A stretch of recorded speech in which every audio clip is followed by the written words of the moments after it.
I divorced my husband because he cheated on me 2 years ago. He had an affair with my younger sister. They even sent me an invitation to their wedding. My mother also said she would attend the ceremony, which made me feel like she betrayed me too. Then she told me, "I'll do something fun, just wait and see." My name is Kelly, and I had a plan to punish them both. My husband and I worked at the same company, and I was his boss. He was a bit unreliable, but he was sincere and friendly. I was responsible for his training and teaching him the job. At first, he was nervous about the new work, but we gradually grew close. One day he asked me, "Helen, are you free on our next day off?" I was surprised but thrilled to see how confident he was outside the office, which made my heart skip a beat. After that, we often went out together. After 3 months of dating, he asked me, "Kelly, will you be my girlfriend?" He had become very good at his job and was praised by other bosses. When he got promoted and transferred to a different department, he proposed to me, "Kelly, will you marry me?" I happily agreed. My parents and younger sister Lauren immediately liked Scott, and our wedding went smoothly. Lauren, who was the same age as Scott, got along well with him right away. She often said, "You are so lucky to marry such a kind man like Scott." And it looks like people at work have high expectations for him. Lauren had just broken up with her boyfriend and seemed to be yearning for marriage, constantly expressing how jealous she was of me after our wedding. I kept working and taking care of household chores, supporting Scott both at work and in our personal lives. At least I thought I was supporting him. About a year after our marriage, he started coming home later and later, and we hardly ever had dinner together. "Scott, we haven't talked about work lately. Is everything okay?" I asked. "Nothing's wrong," he replied. "But you've been coming home late every day. If there's anything I can do to help." "There isn't," he said, sounding annoyed. He used to talk to me about everything, but lately he seemed irritated when I brought up work. On his days off, he'd either sleep all day, claiming he was tired, or go out to clear his head. Feeling that we hadn't been spending any quality time together, I made a suggestion to Scott. "Hey Scott, how about we go to a spa together during next month's holiday? My sister recommended a place to us." "A spa, huh?" "Yes, it's a place where we can heal our body and mind from daily stresses at work," I explained. He seemed busy, so I made a hotel reservation with the spa for him. 1 week before the spa trip, I asked, "Scott, what time should we leave the house next week?" "Huh? Oh, is the spa trip next week? I forgot to mention, I have to go on a business trip next weekend." "What? But you've known about the spa trip for quite some time." "Well, it's work, so it can't be helped," he said. "Right, I see." Scott's department seemed to be busier than ever with frequent business trips. I had no choice but to give up this time as well. As always, Scott left early in the morning for his business trip. If things had gone as planned, we would have been heading to the spa together by now, I thought to myself. While I was feeling down, I got a phone call from the hotel where I had made a reservation. Despite having sent a cancellation email, it seems they did not receive it due to an error, and they called to confirm our arrival time. I thought I might as well invite Lauren. I called my parents' house, but Lauren had been out since the morning and wouldn't be back home. So, as a last resort, I decided to invite my mother to the spa. I half gave up on the idea that my mother would be able to go on such short notice, but surprisingly, she agreed. "Really? Is it okay to leave Dad alone?" "Right now, I'm more worried about you than your father," she said. It seemed she had noticed that I had been down lately and decided to accompany me on the trip. "Thanks, Mom. I'm the one who should be thanking you. I'm happy to be able to take a trip with you like this." I decided to enjoy the trip with my mother, which I hadn't done in a long time. However, when we arrived at the hotel, we witnessed something shocking. "Mom, look at that." At the hotel, we saw Scott, who was supposed to be on his business trip. He was arm in arm with a woman. looking happy as they entered the hotel where we were supposed to stay. The moment they entered the hotel, the woman with Scott turned her face in our direction for a moment. "You've got to be kidding," I thought. The woman with Scott was my sister, Lauren. After that, I was in a state of shock and don't remember much about how I got home.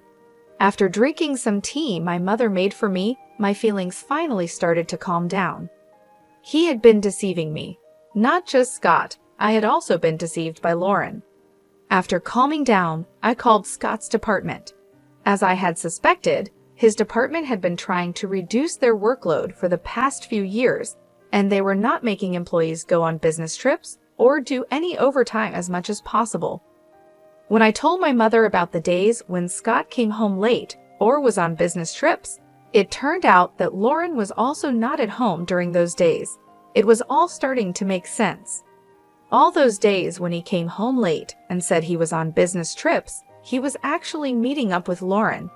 When I learned the truth, anger welled up inside me rather than sadness. "Mother, I'll divorce Scott. I don't want to see Lauren, so I won't visit the house for a while." She kept silent but understood my feelings. I prepared everything before Scott came back. I arranged the divorce papers, signed a new lease for a house, packed my belongings, and moved into an apartment where I could stay until I officially moved into the new house. I left the divorce papers and a letter for Scott at the house. All the details regarding alimony and such would be handled through my lawyer, as stated in the letter. I also blocked all his contacts. I didn't want Lauren and Scott to know my new address, so I didn't tell my parents. Since we worked at the same company, we occasionally passed each other, but I completely ignored him. Realizing how hopeless the situation was, he quickly agreed to the divorce. He didn't tell anyone the reason for our divorce, but our colleagues seemed to have sensed it and avoided the subject. 5 years passed, and I kept my distance from him and my family. One day, after finishing work and returning to my room, I found my mother standing in front of me. "Mom, what's wrong?" "I have something I want to tell you," she said, showing me an invitation. "This is from Scott and Lauren." It turned out that Lauren had left our family home and moved in with Scott. I thought they might get married, but never expected them to have a wedding ceremony and invite our parents. "So, Mom, are you going?" "Of course I am," she replied. "I see," I said, feeling like I was the only one who couldn't forgive them. They must have known this, which is why they invited only our parents to the wedding. I had no right to say anything since I had distanced myself from both Scott and my parents. Seeing me depressed, my mother smiled. "Don't worry, I'm not going because I forgive them. Just you wait and watch." On the day of the wedding, my mother called me through a video call. "I don't want to see their faces," I said, about to hang up. But I remembered my mother's words and kept the call connected. The screen showed a slideshow that was being presented. The MC began introducing the slides. This slideshow was made by the bride's mother. She gathered photos from her beloved daughter's birth to the present and created this slideshow. I was surprised that my mother, who wasn't good with technology, could create such a slideshow. It brought back a feeling of depression inside me. "Mom, you did this much for Lauren?" But in the next moment, I was captivated by the screen. This isn't Lauren. The slideshow started with a photo of me when I was born. The MC continued, "So cute." There's a resemblance to Lauren somehow. As the guests watched with a relaxed atmosphere, Lauren's expression stiffened. The MC continued, "Since she was young, the bride has always been devoted to her family. She was a diligent student and succeeded in entering her desired university. After starting her job, she became a very reliable employee at the company." Lauren's friends and colleagues, who knew about her student days and workplace, began to buzz with excitement. "Huh? Is that a photo from the welcome party at University N? Lauren didn't go to such a good university, did she? Hey, isn't that a photo from the company's welcome party? Wait a minute, looking closely, it's completely different. Wait, if this isn't Lauren." Scott also seemed to have noticed. "What the hell is this? This isn't Lauren." The MC, unaware of the bride and groom's pale faces, continued to advance the slides. And then she met the groom, Scott, at the company. According to the bride's mother, she initially taught and trained the groom as his instructor. Then the two got married. What followed were photos from my wedding with Scott. The MC couldn't hide their confusion. Realizing something was wrong, the MC got quiet. At that moment, my mother took the stage and grabbed the microphone. "From here on, I'll take over and explain," she said smoothly while changing the slides. Even after marriage, my daughter supported him in both personal and professional aspects.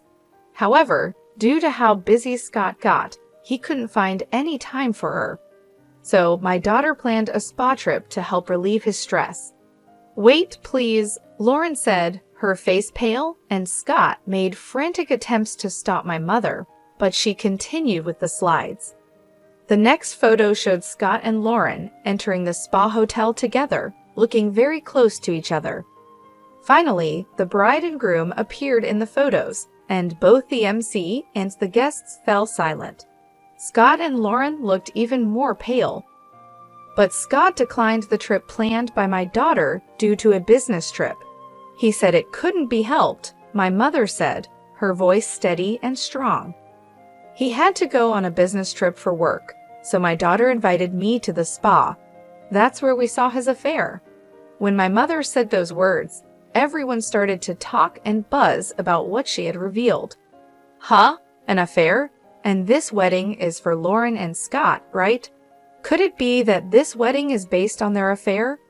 To answer the guests' questions, my mother continued slowly. "Scott swore to marry my beloved daughter Kelly and make her happy, but instead he betrayed her. To make matters worse, he cheated on Kelly with her own sister, Lauren." "Mother, stop it already. Today is my wedding day. Why won't you celebrate my happiness?" Lauren cried as she tried to stop our mother. Still, my mother coldly looked at Lauren and said, "I have always wished for your happiness, but you ruined it first." Kelly always considered not only herself, but also the happiness of her family. What about you, Lauren? Have you ever thought about how much Kelly would be hurt by your actions? "Well, she always seems so happy. It's not fair," Lauren responded. "So instead of being happy for your family, you just got jealous, huh?" my mother asked. "Mother-in-law, please stop. She is your precious daughter too, right? If that's the case, can't you celebrate our new beginning? Why are you doing this?" Scott pleaded. "I don't want to become a family with someone as dishonest as you. I saw it clearly at today's ceremony. If you really intend to start something with Lauren, why didn't you invite a single person from your own company? If you're going to have such a grand ceremony, shouldn't you apologize to Kelly? It's selfish to invite me and her father to the wedding without making any effort like that." "But Kelly has been ignoring me all this time," Scott protested. "Of course she has, after what you've done. It's only natural," my mother replied. "But that's all in the past, isn't it?" Scott argued. "Do you think her wounds will heal in just 5 years? Do you think you can regain our trust in such a short time?" "Don't be ridiculous," my mother said. After those words, my mother angrily left the venue with my father. I could hear my mother's voice from the cell phone. "The reason for your divorce, did you see that, Kelly?" "Yes," I replied. "I'm sorry for reminding you of painful things," she said. "I just can't stand seeing those two acts like nothing happened. No thank you, I feel relieved. It's like you said everything I wanted to say." "That's right, Kelly, you always keep everything to yourself. I thought it was too kind of you not to tell your colleagues the reason for your divorce." After that, my mother sent me the recording of her conversation with Scott during the wedding. As my mother said, even if time passes, it's not easy to forget. Moreover, Scott showed no signs of remorse, calling it a thing of the past. I decided to start my second life by giving Scott a proper punishment. I chose to do it during his presentation at the company. It was open to volunteers from various departments, so I quickly signed up and entered the conference. When it was Scott's turn, his supervisor, unaware of his remarriage, said, "Scott, you seem even more motivated today because you just got married." "Yes, I will do my best for my family," he replied happily. He should have known I was in the room, but he didn't. I became even more determined and played the recorded audio I received from my mother. The participants were surprised by the sudden noise, but as they learned about his affair with my sister after marrying me, they began to accuse him. "Scott, didn't you say that the reason for the divorce was a difference in values?" someone asked. I couldn't help but burst into laughter. "Oh, really? Did you say something like that? Well, I can't understand a value that involves cheating with your own wife's sister." I apologize for mixing personal matters into this important presentation. I have decided to quit as of today. I endured it because I like this company, but I cannot bear to be in the same place as him any longer. Just as I was about to leave, the board members intervened to stop me. "Wait a minute, Kelly. You're an essential asset to our company. If someone should leave, it should be Scott." "Huh? But me? I've been expected to have a promising future," Scott protested. "We had expectations in the past, but lately you've been wearing worn-out clothes and you're not focused.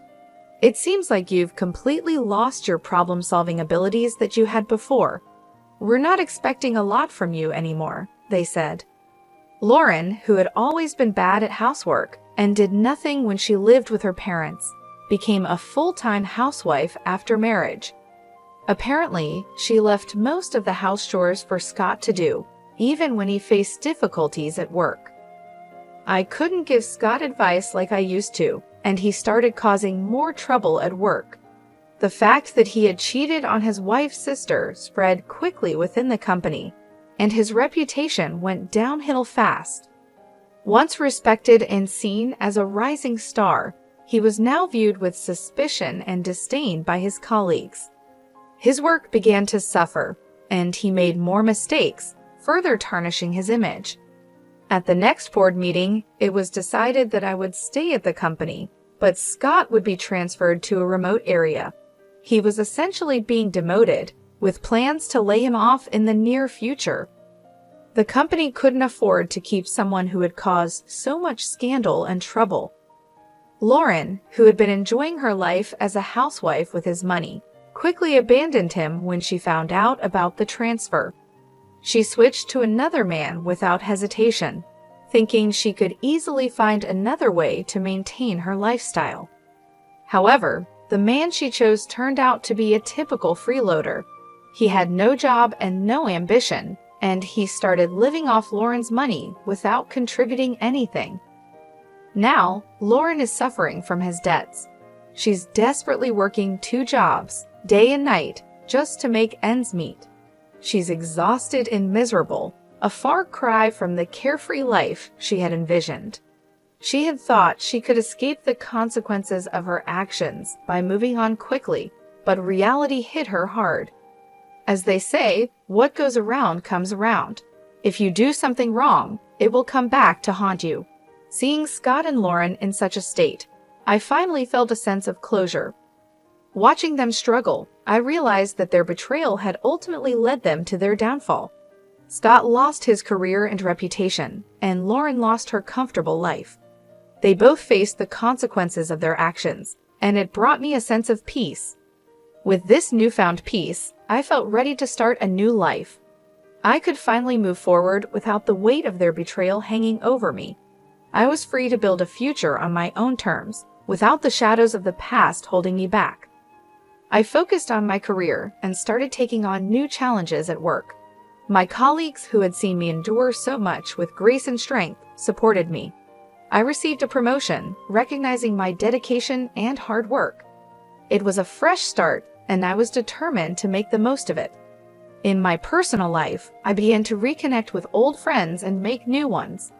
I joined a local community group and started volunteering, finding joy in helping others. These activities helped me rebuild my confidence and reminded me of the goodness in people. I also took time for self-care, exploring hobbies I had neglected during my marriage. I started painting again, a passion I had always loved but had put aside. The creative process was therapeutic, allowing me to express my emotions and find healing. Eventually, I even opened my heart to the possibility of love again. I went on dates, met new people, and learned to trust again. It wasn't easy, but I knew that not everyone was like Scott and Lauren. There were good, honest people out there, and I deserved happiness. As the years went by, I found myself happier and more fulfilled than I had ever been. The pain of the past had faded, replaced by the joy of new experiences and the satisfaction of personal growth. Scott and Lauren were distant memories, reminders of lessons learned but no longer sources of pain. Their lives, on the other hand, continued to be marked by the consequences of their actions. Scott never recovered his career, moving from one low-paying job to another. Lauren remained trapped in a cycle of financial struggle, her new partner's debts dragging her down. In the end, I realized that true happiness comes from living with integrity and kindness. Betrayal and deceit bring only temporary satisfaction, followed by long-term suffering. I chose to live my life with honesty and compassion, and in doing so, I found the peace and happiness I had been seeking all along.